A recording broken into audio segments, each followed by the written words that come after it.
প্রথম ব্যক্তি যিনি পাকিস্তানি শাসক গোষ্ঠীদের বিদায় ঘোষণা করেছিলেন কাকমারি সম্মেলনের মাধ্যমে।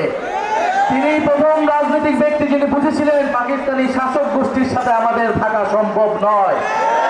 তিনি মাওলানা ভাসানী হচ্ছেন এমন রাজনৈতিক পুরুষ যিনি স্বাধীনতার পরে বলেছিলেন, আমরা পিন্ডির জিঞ্জির ভেঙেছি দিল্লির দাসত্ব করার জন্য নয়, দিল্লির গোলামি করার জন্য নয়। তিনি একাধারে ব্রিটিশ উপনিবেশের বিরুদ্ধে লড়াই করেছিলেন, পিন্ডির আধিপত্যবাদের বিরুদ্ধে লড়াই করেছিলেন, দিল্লির আধিপত্যবাদের বিরুদ্ধে লড়াই করেছিলেন। মাওলানা ভাসানী আমাদের ফারাক্কা লং মার্চে নেতৃত্ব দিয়েছিলেন।